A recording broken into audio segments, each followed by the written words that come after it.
Anak-anak mendiang Kus Plus bersaudara menjadi sorotan setelah mengeluarkan ultimatum melarang band Tekus untuk membawakan lagu orang tua mereka seperti yang selama ini terjadi.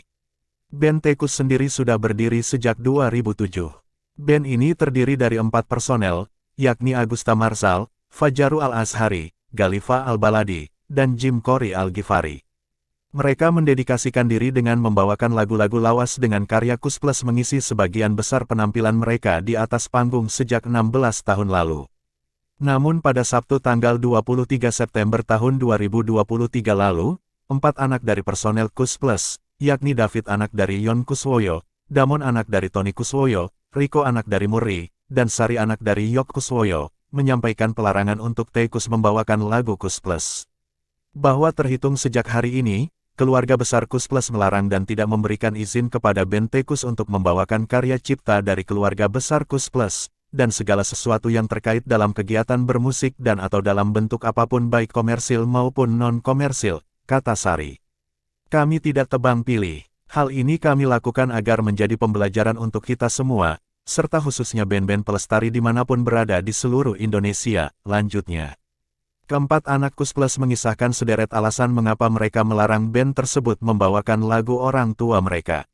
Berikut 5 poin alasan keluarga melarang Kus bawa lagu Kus Plus. 1. Dugaan pencemaran nama baik. Keempat pewaris Kus Plus menuding Tekus melakukan tindakan pencemaran nama baik sejak lama. Tindakan tersebut terjadi dalam rentang waktu yang lama dalam bentuk unggahan di media sosial ataupun omongan.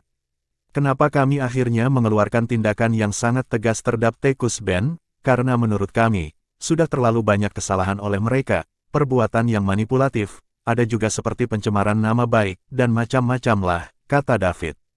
David menyebut pihak keluarga Kus Plus berusaha bijak dalam menanggapi hal tersebut sejak awal. Namun belasan tahun mengalami hal serupa, membuat mereka kehilangan kesabaran. Yang saat ini adalah pencemaran nama baik mengacu pada uploadan. Banyak berita simpang siur soal cuan, menurut saya pribadi itu hanya salah satu yang sudah saya suarakan 5 tahun lalu kepada mereka, kata Damon. Sari menyebut mereka enggan menjabarkan lebih detail maksud dari tindakan pencemaran nama baik yang diduga dilakukan band Tekus. Menurut Sari, hal itu sebagai langkah proteksi mereka dari melanggar aturan hukum soal informasi elektronik. Di sisi lain, Sari menyebut mereka sebenarnya tidak mau berkonflik di dunia maya dan media sosial. Video pelarangan kami saja mengundang saudara-saudara kami, penggemar Kus, penggemar Tekus Nusantara berargumentasi, yang akhirnya membawa keluarga kami lebih jelek lagi, kata Sari. Selain itu, Sari menyebut pihak keluarga Kus Plus sering mendapatkan rekam jejak pernyataan Tekus bahwa band itu sudah melakukan perjanjian verbal dengan para member Kus Plus dan klaim-klaim lainnya. Mereka klaim adalah cucu-cucunya Kus, kan berarti itu anaknya kami. Mereka bukan anak kami, kata Sari.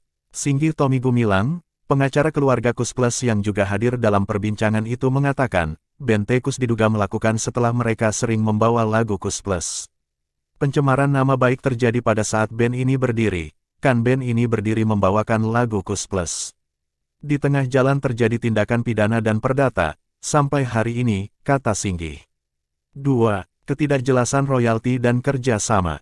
Dugaan pencemaran nama baik yang dimaksud diduga berkaitan dengan ketidakjelasan pembayaran royalti dan kerjasama antara Tekus dengan pihak keluarga Kus Plus, terutama setelah sepeninggal para musisi legendaris. Itu, menurut penuturan keluarga Kus Plus, kerjasama yang diteken di atas materai hanya terjadi antara Damon Kuswoyo selaku pewaris Tony Kuswoyo dengan Tekus pada 2018. Padahal, kata Sari, Damon hanya mewakili Tony, bukan mewakili Kus Plus. Sehingga, lagu-lagu karya member Kus Plus lainnya selain Tony, dinilai tidak sepatutnya dibawakan apalagi dikomersilkan seperti yang dituding dilakukan Tekus sejak 2007. Kalau kontrak dengan Mas Damon jelas, bahwa untuk lagu-lagunya Bapak Tony Kuswoyo. Bukan untuk lagunya Pak Yok, Pak Yon, atau Pak Murray. Tidak ada, kata Sari.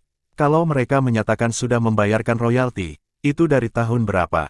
Sementara mereka kan sudah ada sejak 2007, sudah bawa lagu-lagu Kus Plus, kami dari keluarga enggak pernah ribut-ributin loh, katanya. Baru setelah ada LMK dan LMKN ada, Mas Damon menyuarakan ke Tekus ada baiknya mereka menyetor royalti, yang mana itu betul secara hukum, lanjutnya. David pun mengatakan dirinya, bertahun-tahun, menjelaskan bahwa kesepakatan Tekus membawa lagu Kus Plus itu hanya atas untuk karya Tony Kuswoyo. Namun pihak Tekus disebut membantah hal tersebut. Kus bilang mereka sudah membayar keluarga besar Kus Plus melalui Mas Damon. Mereka bilang, apakah jangan-jangan Mas Damon enggak transparan? Enggak jujur. Wah sampai kacau sih, kata David. Itu terjadi bertahun-tahun. Enggak mungkin kan cerita itu mengembuskan orang lain yang enggak tahu apa-apa. Logikanya, pasti yang bersangkutan, lanjutnya. Damon menyebut dirinya masih menyimpan arsip hingga foto soal perjanjian pada 2018 tersebut, termasuk siapa yang dimaksud pihak pertama dan kedua dalam perjanjian. Ia mengaku, bertindak hanya atas nama keluarga Tony Kuswoyo. Pihak duanya, Agusta Marsal mewakili Tekus, dan dibimbing oleh Wati, kata Damon. 3. Menghilang. Damon mengatakan, ia sebagai bagian dari Kus Plus yang menandatangani kontrak dengan Tekus juga tidak luput dari tingkah band tersebut. Damon mengklaim Tekus menghilang pasca pandemi. Begitu Covid, dia enggak bayar dan dia minta pengertian, okelah kami mengerti, kata Damon. Covid sudah lewat, dia ganti nomor, dicari susah, ini bagaimana? Kalau memang tidak dilanjut ya sudah, monggo tidak bawa lagu ayah saya. Saya sudah omong itu duluan, lanjutnya yang mengatakan ketidakjelasan Tekus membawa banyak sentimen negatif terhadap keluarganya. Damon menegaskan karya cipta lagu-lagu Kus Plus memang diwarisi ke anak-anak para anggotanya. Hak cipta masing-masing lagu pun bisa jadi dimiliki oleh beberapa orang. Sementara itu, setiap keluarga dari member Kus Plus berada di naungan lembaga manajemen kolektif atau LMK yang berbeda-beda. Hal itu membuat orang yang ingin menggunakan lagu Kus Plus secara utuh mesti menjalin kerja sama setidaknya dengan 4 kubu ahli waris. Semua lagu Kus Plus sudah didaftarkan, semua keluarga Kus bersaudara sudah rapi, tapi mungkin LMK beda-beda soalnya itu tergantung kebijakan keluarga masing-masing ahli waris, kata Rico. 4. Terhalang orang tua. David mengatakan salah satu alasan baru mengeluarkan tindakan tegas terhadap Tekus adalah karena keberadaan orang tua mereka, para member asli Kus Plus. David menyebut orang tua mereka cenderung membiarkan siapapun pun untuk membawakan lagunya tanpa memikirkan persoalan royalti. Namun yang terjadi, pengertian itu justru disalahgunakan. Mereka bicara seperti itu karena mereka tidak memahami apa sih ini royalti. Harus seperti apa? Begini, karena mereka kan orang dulu, pemikiran konvensional, beda dengan kita sekarang, kata David. Kami sudah melihat ada banyak keanehan, banyak yang salah, tapi karena terbentur dengan orang tua kami, ya akhirnya kami menahan diri. Harapan kami akan semakin baik, tapi ternyata makin kesini makin tidak. Tahu diri, lanjutnya, belasan tahun kami diam, itu luar biasa gempurannya. Sampai kami anak-anaknya seperti tidak ada harga dirinya di mata orang-orang, penggemar Tekus, bahkan si Tekus sendiri, kata David. 5. Peluang maaf dan sikap tegas. Kini, David, Damon, Rico, dan Sari atas nama keluarga besar Kus Plus resmi melarang Tekus untuk membawa lagu karya orang tua mereka. Larangan itu memang hanya berlaku untuk Tekus. Namun, para ahli waris Kus Plus membuka pintu kepada siapapun untuk membawakan lagu orang tua mereka, selama masih mengikuti aturan dan norma. Pintu maaf dari kami selalu terbuka, tapi pelarangan itu tetap berjalan. Itu saja, kata David menjawab seandainya Tekus datang kepada mereka dan meminta maaf. Kami selalu memaafkan, kalau orang minta maaf ya kami terima. Tapi untuk pelarangan, mungkin akan tetap kami lakukan, atau tindakan lain yang dirasa perlu, kalau itu terbukti, yaitu yang akan dilakukan, lanjutnya.